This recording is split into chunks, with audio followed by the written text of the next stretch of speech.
entirely up to you. You do not have to open them. I have screenshots. We'll mostly be working off that. But if you are someone who likes to try things while you are learning, we've got some fake data there for you. I wish we all had real data and you could be downloading your data, but sadly, reports will not be available until October 3rd. So.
For those who are just now coming in, again, this is entirely optional.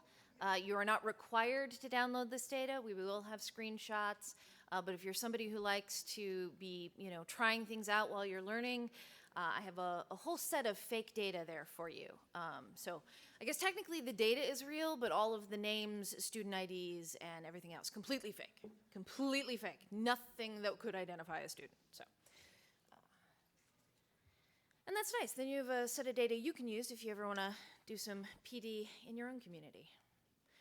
Again, very sorry. I would much prefer that you be downloading and using your own data, but reports, unfortunately, will not be available until October 3rd. So no requirement, but if you like to play along at home, plenty of fake data. We've still got time. We're not starting. You got a few minutes.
All right, good morning. It is 11 o'clock on the nose. I am Ray Clements, Accountability Director, Illinois State Board of Education, and this session is on finding and using accountability data to inform EL instruction. The slide's been up, but I'll put it up one more time for some folks that are just joining us. If you would like to download some data to play with as we are going along, you may. It is not required. We have plenty of screenshots. You will not be losing out if you don't. But there is some fake data for you to play with.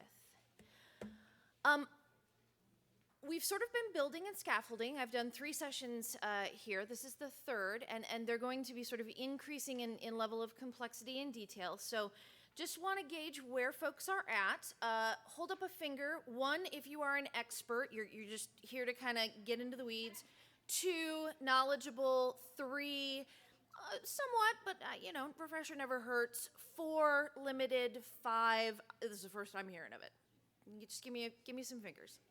Excellent. All right, good. I see a lot more 3s. That makes me very happy. Wonderful. Thank you. And just a show of hands, do you know where to access your summative reports? Yes. Raise your hand if you know. Okay. Raise your hand if you don't. Cool. We got you covered. We will get there. All right. Let's dive in. English learner progress to proficiency. This is a recap, but again, some people weren't able to join us yesterday. So for the English learner progress to proficiency, 4 things that will be new and different for 2022. We're giving all ELs who were identified in 2021, 1 extra year to their timeline, not just the newly identified ones. Any kid who was an EL in 2021 gets an extra year. We are calculating the ELP to P score using the 2020 score as the prior. That's important. Remember, all access testing in 2020 was done before there were any school closures, so that's a good set of data. Also gives them 2 years worth of progress, which we like. That does have the effect of excluding students that were newly identified in 2021 because they obviously don't have a prior 2020 score. And we are including any students that attained proficiency, that is that performance level 4.8, in 2021 in the calculation. So just a little bit there. Again, just a very high-level quick summary about the indicator itself.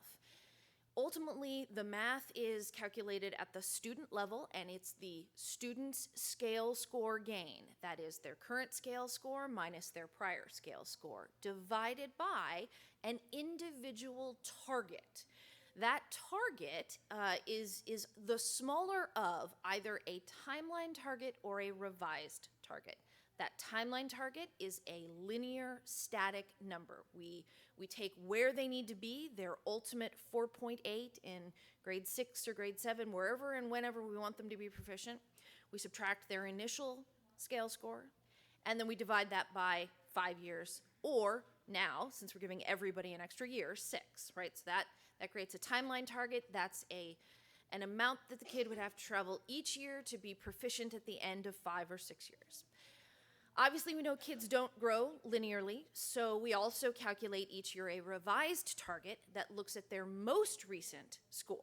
So we're still aiming for that target out in 6th, 7th grade, whatever that is, but we're subtracting their most recent scale score and dividing by however many years they have left to grow. Obviously, if a kid grows really fast, then that revised target gets smaller, right? Because the distance that they have to travel got smaller, but they still have a pretty long time to get there. If they don't make a lot of progress, then that number gets bigger. And remember, we always divide their gain out of the smaller of the two of them. The reason for that is so that there's always a target that is reasonably achievable for a student, right? If they can't necessarily make the distance they need to travel to reach proficiency in 5 or 6 years, as long as you keep them making a reasonable amount of progress, they'll get there eventually, okay?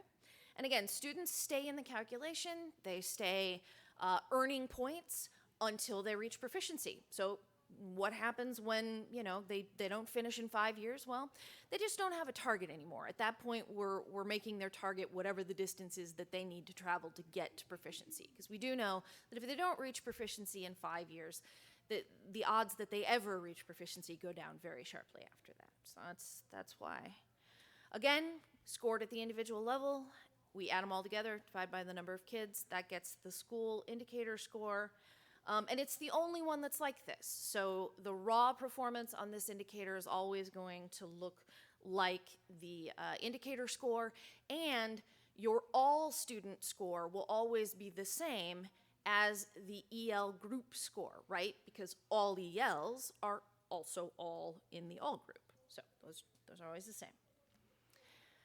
Again, if you've been to any of my other sessions, you would have seen this. I'm not going to spend a ton of time on it. The point is just to illustrate that this does, in fact, have the effect of generally increasing the amount of points that a student earns. It makes their targets a little bit smaller, with the exception of the student at the very, very bottom who was newly identified, and they just don't get a score. Remember, because students who are newly identified won't get a score. So that's really the point of the slide. Hopefully this is maybe the second or third time you're hearing it, so I'm not going to spend a whole ton of time on it because I'd like to, again, get into this. We are going to spend a lot of time on this report, not just on this slide, though. This is the ELP to P, English Learner Progress to Proficiency, ELP to P report. It is a student-level report. Each row is a student.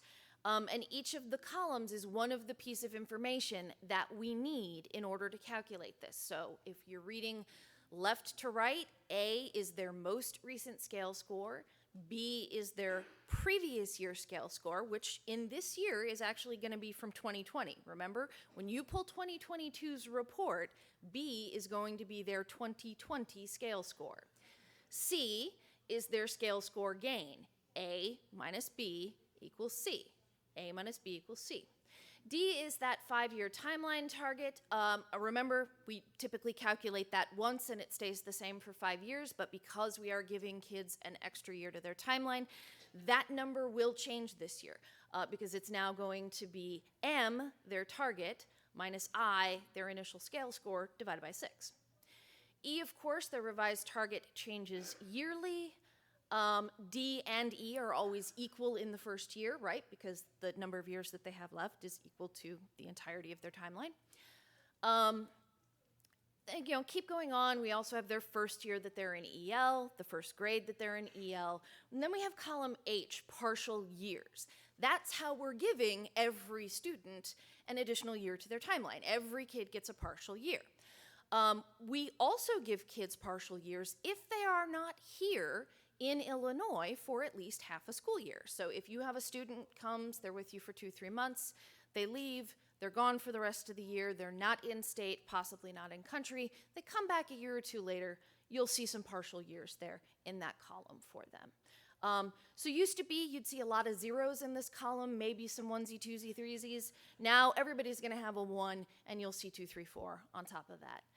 Again, that initial scale score is really important. We're always sort of, calculating the distance from where they started to where they need to be. That proficiency target grade in column J, K, proficiency target year, L, years to grow, pretty important. Proficiency target scale score. Again, you guys live in the world of performance levels. You want that 4.8. It just so happens that there is a scale score that corresponds to the 4.8, and it is different in each grade. And so we use that scale score because it allows us to detect smaller amounts of progress and growth. So they're very much the same thing, but it just gives us a little bit more granularity. N, as a practitioner, is probably the number that your teachers and everyone is most interested, right? Most of the information till you get to N was what we needed in order to calculate that student's score for 2022. N tells you how far they need to go to stay on track to exit for the current academic year.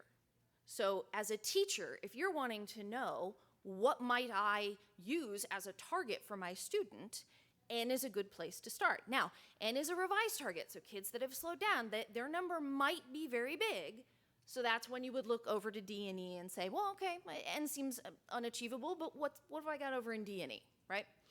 And then O was the actual points earned that the individual student got. So again, by adding that partial year, what that's gonna do is it's gonna change the values in J, K, L, and M. Again, I just want to reiterate that O, the points earned, as long as years to grow is greater than 0, that is, they are still within that 5 to 6 year timeline, is C, their scale score gain, divided by whichever is smaller, D or E. And N, their revised target for next year, is column M, their proficiency target score, minus A, their most recent scale score. So target minus recent divided by L, years left to grow. When it is equal to or less than, again, at that point, we're always taking scale score gain, C, but now we're just dividing it by the distance that they needed to travel. So the distance of M, where we want them to be, minus B, where they were, right? So that was the distance. And their revised target is just M, the target, minus A. Again, this is kind of a mixed report. Most of it is historical looking, but then there's column N that is forward looking. So A, C, E, L, and O are all from the most recent academic year, 2022. N is about the current academic year that we're in right now. So kids, right now, this is what they would need to do. And then again, just how you figure out what a target would be when L is less than 0. All right, so now we're going to get into the actual data. The first thing you need to do is log into IWAS. Now, some of you may be grants managers, so you may be quite used to logging into IWAS to access grants and things. But you may not be as familiar, so of course this screen looks very familiar to everyone. And we want to go to systems listings, which again, you are probably quite familiar with. Now, your systems listings will probably look different from mine. I don't have very many grants. You may have a grant list a mile long. That's okay. What you're looking for is that reporting heading. You got to open up the little box next to it. Underneath it, there's another heading, monthly, and then underneath that, you'll find the student information systems. Now, again, if that's not something you have access to, the person who can give you that access is your superintendent or his or her designee. Because let's be honest, sometimes our superintendents are not the most tech-savvy people. That's fine. They bring other skills to the work. Not a problem. But somebody in that higher level office is who has to give that authority. If you are someone who is a district level employee, they can give you district level access. If you are someone within an individual building, like a principal or a resource teacher within a building, you typically have to give school level access, right? Shouldn't have access to information you don't need. So that would get you into the student information, or SIS. And we're going to spend pretty much all our time in one area under reports. All the rest of those options are for people who submit data to the state. We are accessing data, so we stay under reports. That's pretty much the only place we need to go. There are lots of different areas. Some of you may be familiar with them because there are a lot of really fantastic reports under the bilingual heading. We will look at a couple of those. But specific to accountability, we're going to be way down at the bottom. Summative designation is the category. Underneath it is another one that says summative reports. Now, there is another one just below that that says summative reports 2018. You'll be very surprised to learn it's your summative reports from 2018. That's all that's there. They were in an old format. We don't have the resources to convert them to the new one, so they just live there archived forever. So the only reason you'd go there is if you really wanted to see your summative reports from 2018. Nothing new will ever show up there. All right, I'm actually not going to start us out in the English Learner Progress to Proficiency report, and I have a reason for that. It's because I think that the elementary high school summative designation scores report is actually a more powerful tool if you're trying to talk to your superintendent, your principals, and sometimes it's a better place to start with your teachers. So start high, work in. This is one of my favorite reports. Basically, it gives you the whole big picture. You've got all your groups along the left-hand side. Each group is divided by a thick black bar. I do realize these numbers are very tiny. They have loaded this slide deck already, so you can download it. But it's okay. The point is that you start to see sort of how things are related to each other. So for each student group, there are 3 rows. The first is a raw calculation. That's the data the way you're used to seeing it. If it says ELA proficiency, then that is the percent of students who are proficient in ELA. If it's ELA growth, that is a mean student growth percentile. If it is chronic absenteeism, that is the percent of kids who are chronically absent, right? So it's the number the way you're used to seeing it. The next row is the indicator score. That's that number between 0 and 100 that we figure by scoring your performance according to the rules specific to that indicator. That then gets multiplied by the weight that that indicator has in the system, and that's how we get that bottom row, the weighted index. And if you add up all the index in that column, it gets you the number in the far right column. So again, first row, raw, second, indicator, third, weighted index. And I know I put them in 3 different groups, but that's just to make it easier to see. And if you add up all the numbers in that third row, you get the final column. Why is that number repeated 3 times? Because apparently it's very hard to make it not repeat. So it's just there because it's hard not to. All right, so again, I really just want to do this one more time. raw, gets scored and turns into an indicator score that then becomes multiplied by the weight that it has in the system. If we add all those numbers up, it equals the numbers on the right-hand side. Okay? And then we rank order, and that's where we figure things out.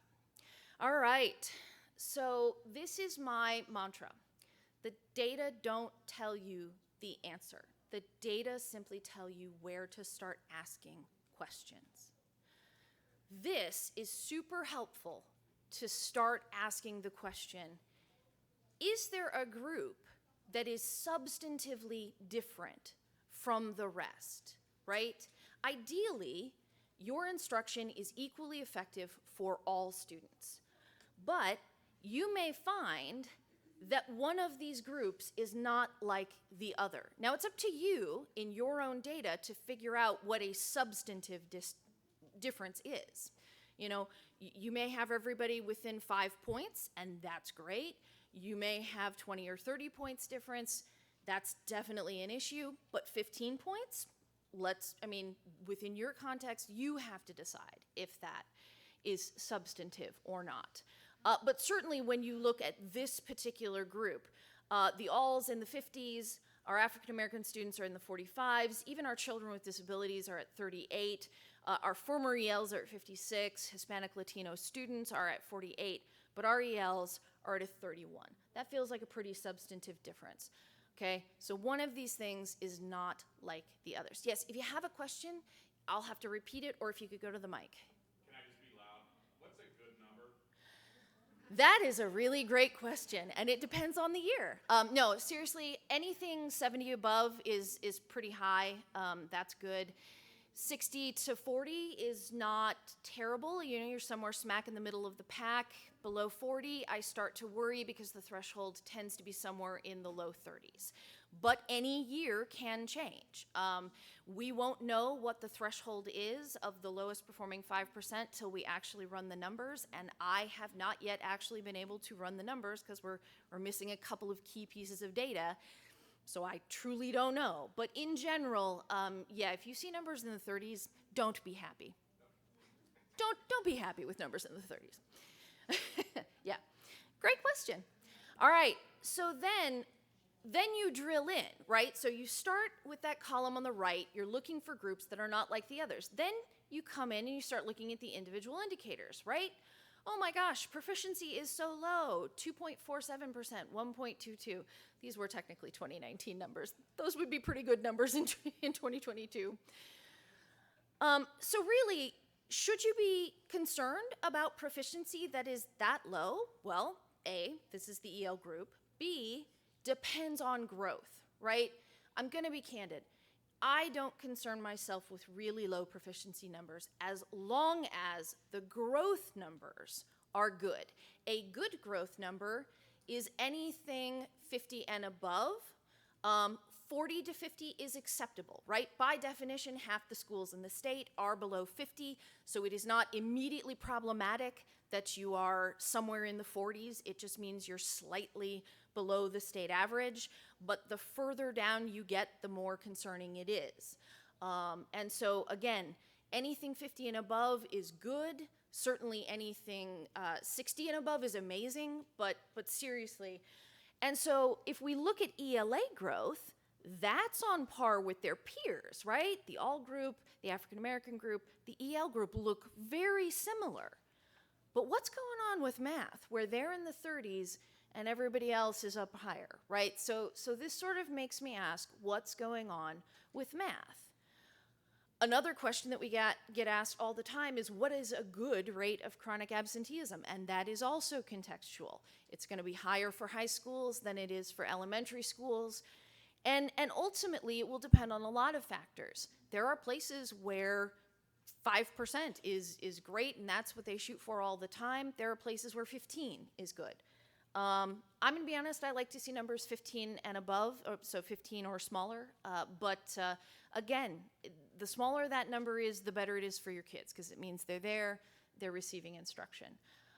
So it's contextual, but the goal is for it to be similar to other groups, because if they are different, it begs the question, why?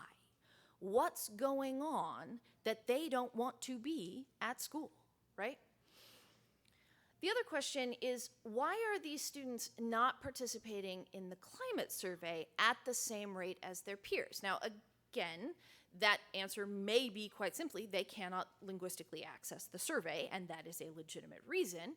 But the other thing is that they may feel excluded. They may feel like their voice doesn't matter and isn't being heard. You won't know. The data doesn't tell you the answer. It just tells you where to start asking questions.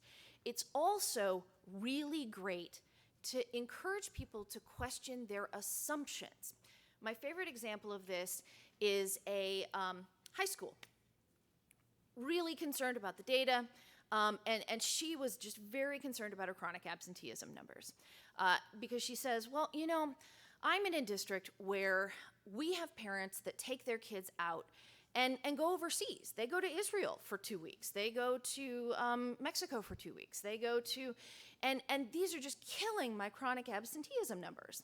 And I said, okay, well, let's look at your data. And we looked at the chronic absenteeism numbers, and 5%, 5%, 5%, and then we get to her low income group, and it's 20%. And I went, okay, well, so I don't think it's your low income students who are taking 2-week vacations to Israel, right?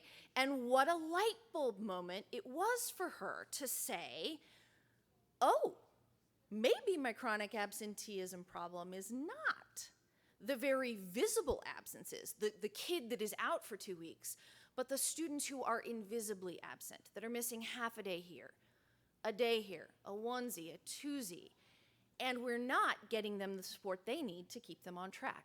So I love this report because it gives you that high-level picture, and it immediately starts begging the question, where do we go next to get more information? How do we continue to drill in to whatever the problem seems to be?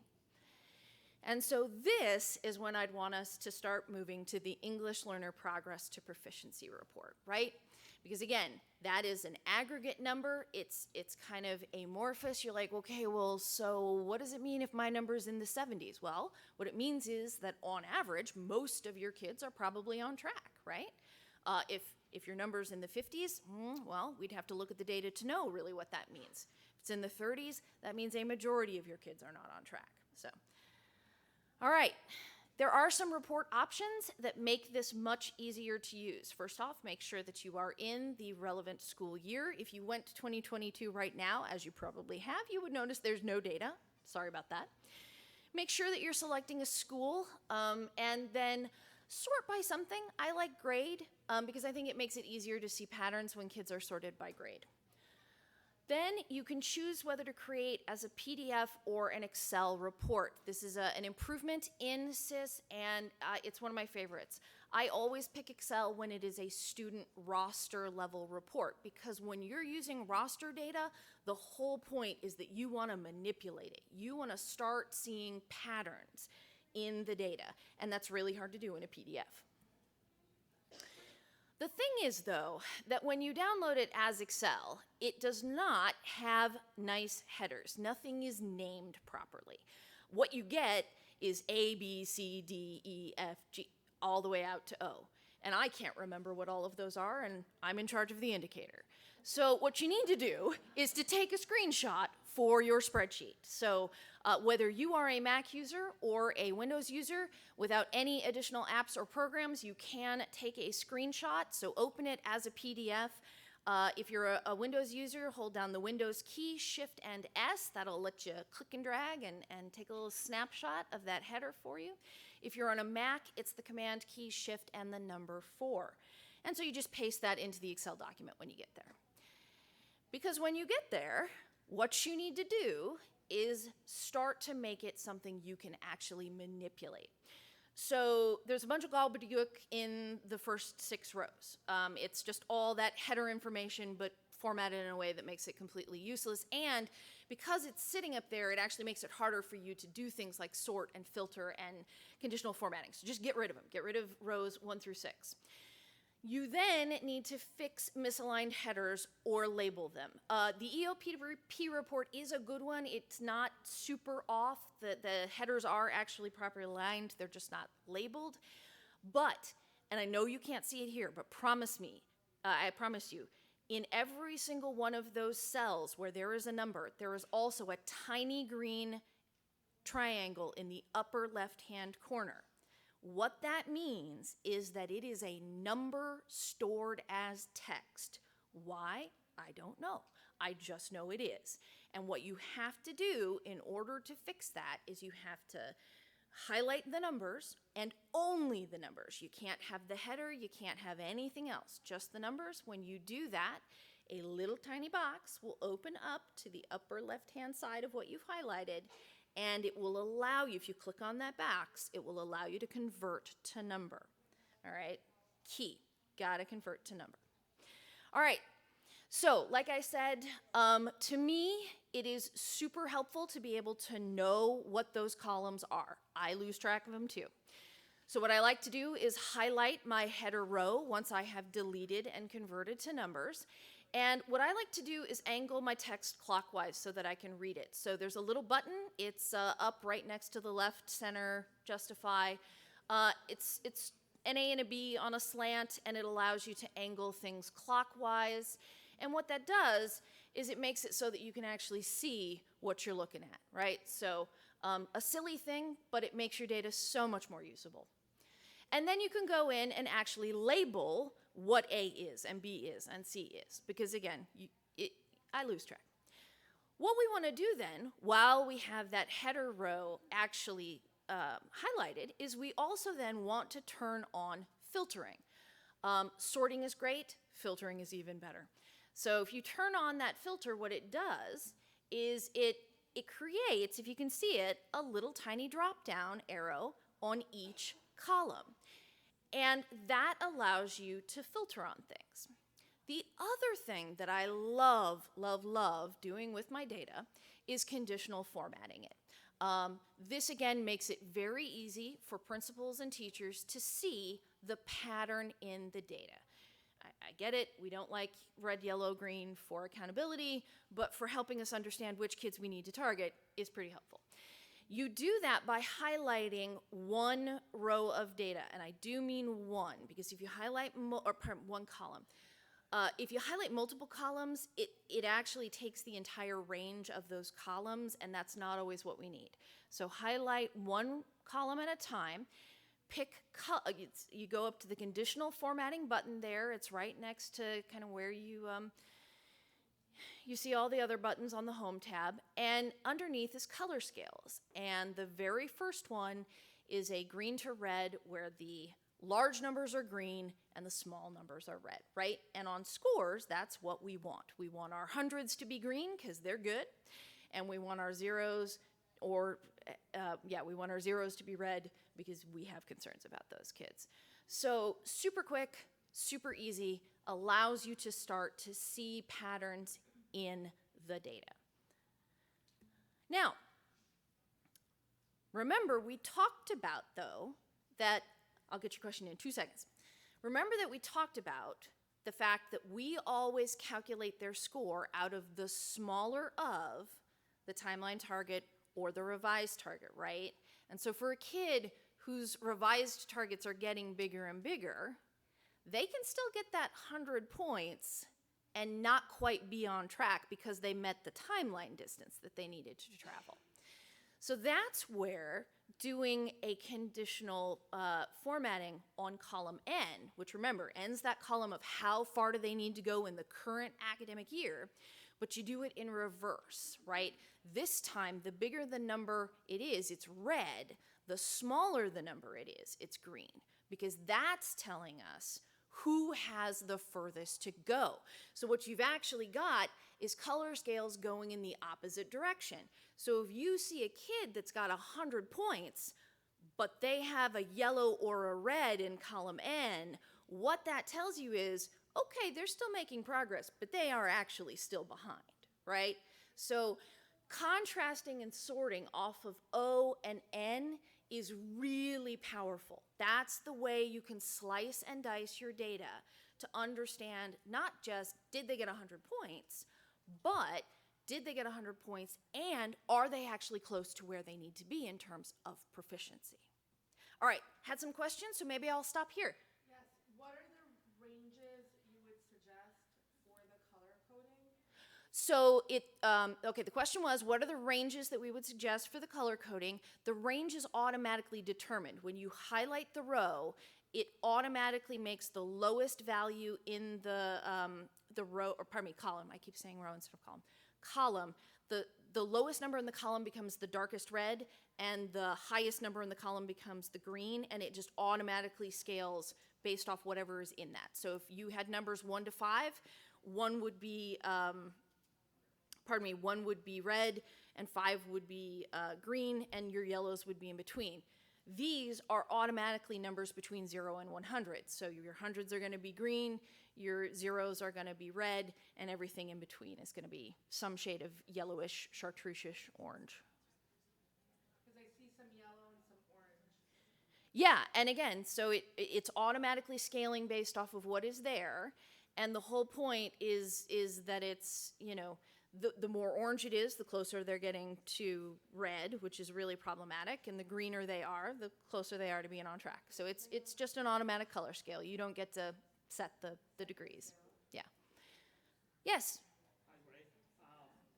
Can this be export to Excel format? This is Excel. So we've already exported, so the question is, can we export this to Excel? And yes, we've already exported to Excel to get to this point. You can only do this kind of conditional formatting in Excel. Great question. Yes? Okay, so very similar to the last question. So are you saying like a 99 is not going to be green? It's going to be very, okay, so the question is, would a 99 not be green? It would be just a slightly less green shade of green. Yeah. Yeah, it's a gradation of color. Yep. Yes. So for the header, we've taken a screenshot. Do we manually type it in or? It's really up to you. So the question was, we've taken a screenshot of the header. Do we manually type it in, or can we just leave it pasted up above? That's really your choice. I like to type it in to get that. Yeah, but that's me. I just, I like my headers clean. It's a personal preference. Other questions? These are great. Great questions, guys. Okay, in the back. Is the state taking into account when we're looking at prose and knowing that the online speaking test is really giving us results that do not show what students actually can do with English? Is that being factored into this growth progress towards proficiency, or is that still just included? So we are using the composite scale score. So it does include the growth as it is currently being measured by the test. I mean, at the end of the day, accountability can only be as good as the measures that we're using. So, okay, other questions? Just to recap, so column O, you want 100, close to 100. Yes. And column N, though, you want the smaller number. Yes, so let me repeat that for the video. So just to reiterate, column O, you want hundreds or numbers as close to 100 as possible. Column N, you want small numbers because that means they're very close to reaching proficiency. Yes, that is correct. Anybody else? Yes? I was just wondering, is there a way to look at it as the entire district or only school by school? Sadly, you do have to download the reports individually by school, but you can then paste them into a common document. But I am very sorry. Yeah, it would be very nice for if you're a Wheeling or an SD U64 or, yeah, sorry. All right. So again, now we move into the sorting. We've now got conditional formatting, but you can also sort from your filter buttons. And again, I like to sort on O, largest to smallest. I've got my kids that are earning those full 100 points at the top, the kids at the bottom getting closer to 0. You can also, though, set number ranges. If you want to just narrow in on kids with scores below 50, that you can filter on that. Super helpful. So again, this is what I was just talking about when I like to put those two scales next to each other. I get that you can't see the numbers. That's not the point. The point is to see that even though we have kids solidly in green, and if you could actually see the number, you would see that there's some kids that have points in the 90s that are still in green. And some of them have really green in column N, right? Because they're very close. But there are some of them that are in the yellow. And so it's a question, what that tells me is that they are making progress, but they still have further to go. They may have had a bad year. They might need a little bit more intensive intervention, right? Having a 100 says what you're doing with them works, but maybe they just haven't gotten enough of it yet, okay? Whereas down below, I've got kids that are in the red, which is problematic because that truly means they either made no progress or they regressed. But there's a couple of them that have nice bright yellow, which means they're not that far from being proficient. And so that gives you a quick and easy way to go, oh, what can we do with these kids, right? Clearly something is working with them. Let's figure it out. So again, we talked about sorting on the score that they got, but the other way you can do it is to sort on N. And again, you could sort this one largest to smallest, that is kids who are furthest away from proficiency, to kids who are closest to proficiency, or smallest to largest. Either way. The point is, you're trying to detect patterns in the data. Because at the end of the day, right, even N and O don't actually tell you, are they on track? What you have to do to really know, are they on track or not, yes or no, is you have to compare N to D or E.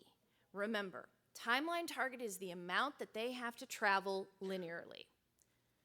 So in theory, if their revised target is smaller than their timeline target, they are on track. In fact, they're better than on track. If their revised target is bigger than their timeline target, they're not. They're a little bit behind, or a lot behind.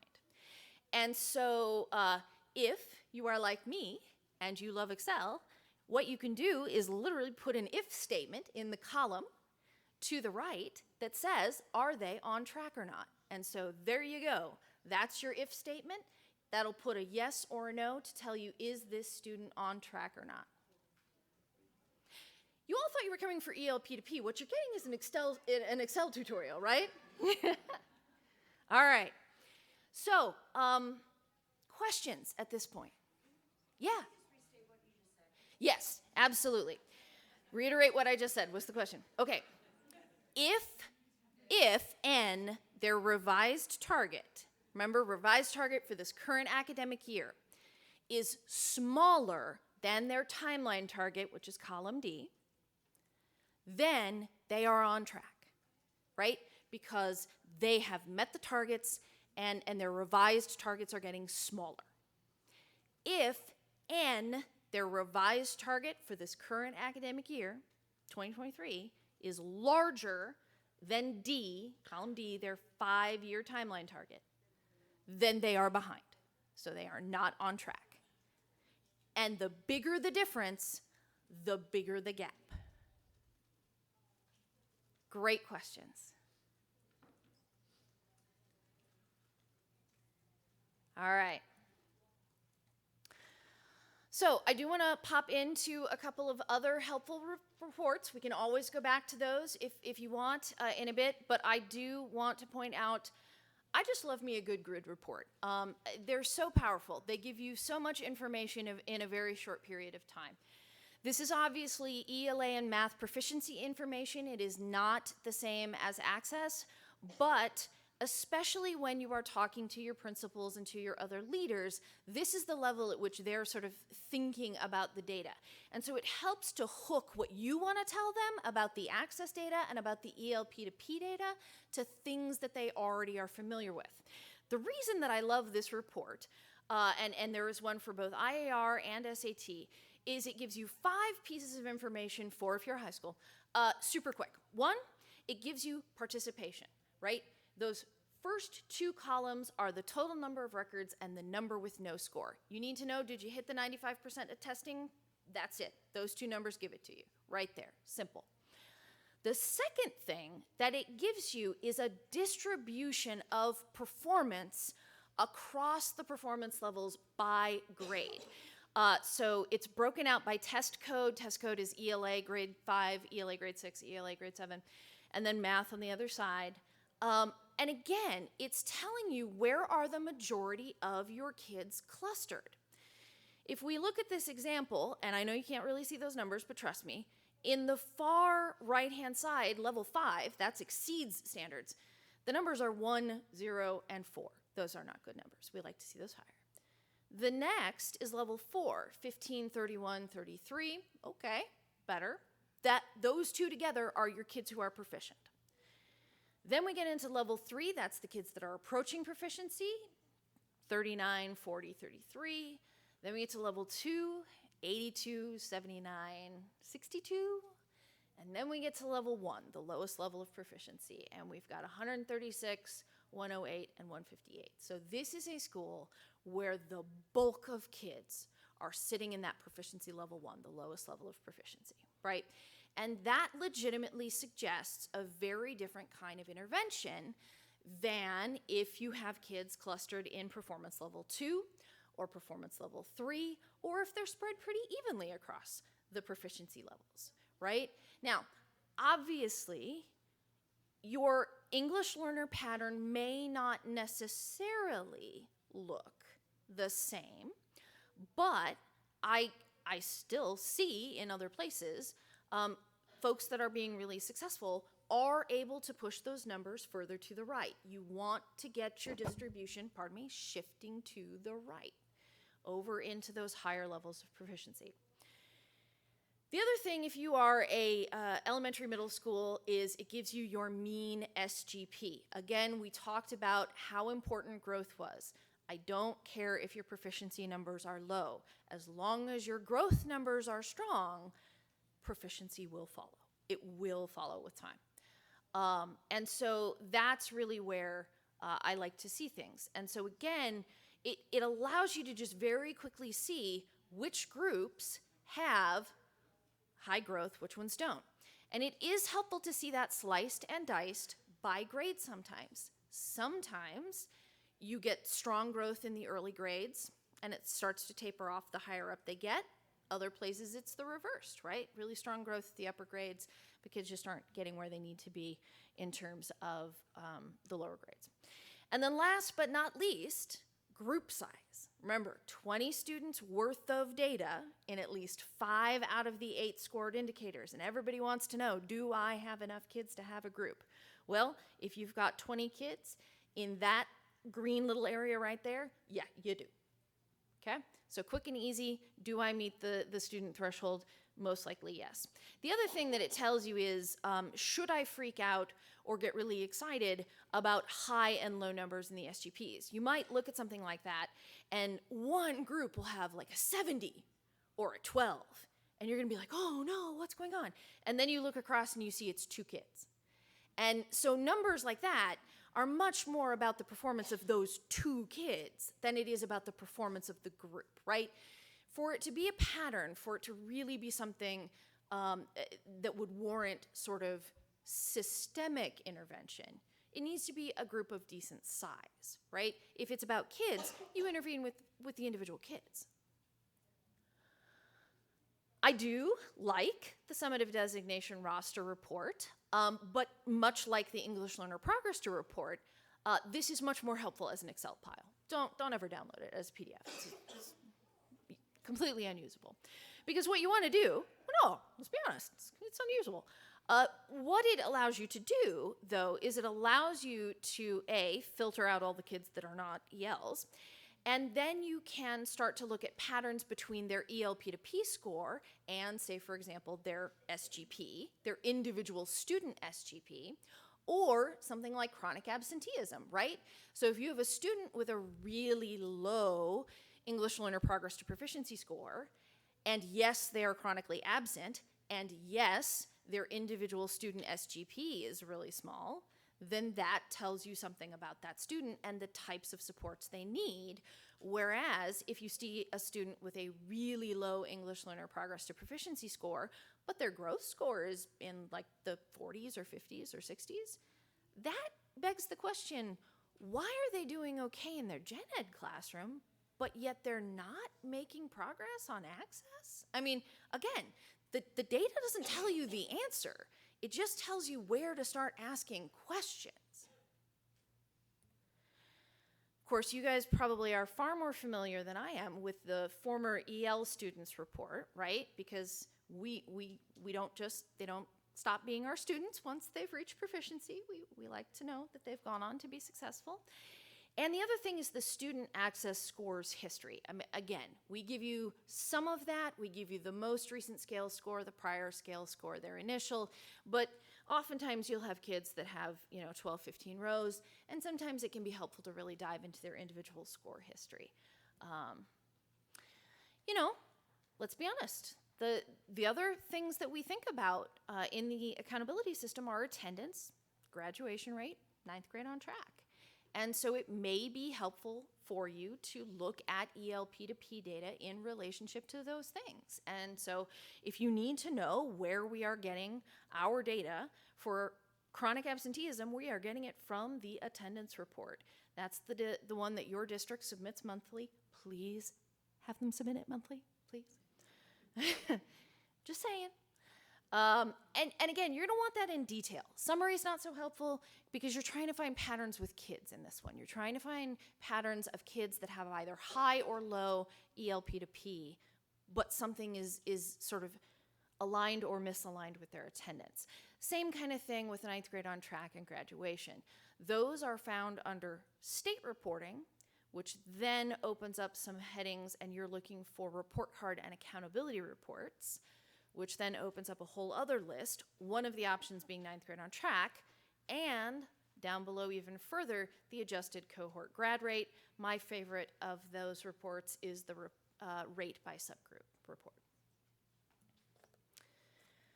If this is the third time that you're seeing this, I apologize, but I do really, really, really want you to know where you can find summative designation resources. We have a site. It is www.isb.net/summative. You can also go to the main ISB homepage and type any of the words related to summative designation. Summative, designation, English learner progress to proficiency, accountability. Any of those will get you to the page. And the main thing is that anything that is sort of year generic, things that you might want to distribute to parents to help them understand accountability, things that might help you message to your community, those are going to be found on the main page under that first blue header bar, resources. Anything that's specific to a particular year is now organized chronologically. But then there's also, this green button, individual indicators. That's where the really fabulous stuff for you guys lives. There is a blue bar for every indicator that is live in the system and some white, light blue, grayish ones for ones that will come online later. You want to open the English Learner Progress to Proficiency one, and if you do that, you will find some common information, whether it's federally required or state selected, the weight in each band, a definition, scoring description, indicator points formula, anything new for 22 that you ought to know, and then indicator-specific resources such as interim ELA and math proficiency targets.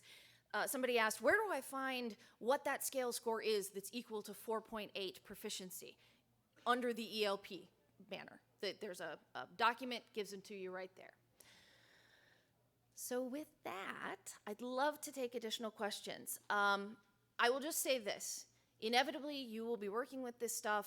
You will reach a point and you go, I don't get it. It's not doing what Ray told me how to do. What am I doing wrong? I need some help.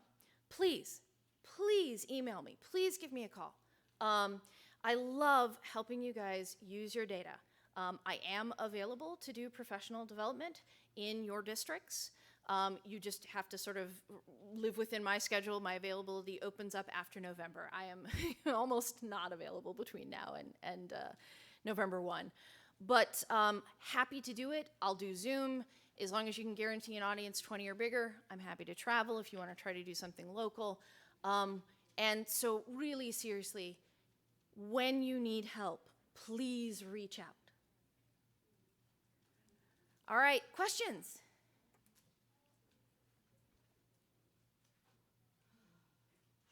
Can you go back to where we find the scale score that goes with the 4.8? Yes, I will go back to where we can find the scale score that goes with the 4.8. And what was your question going to be?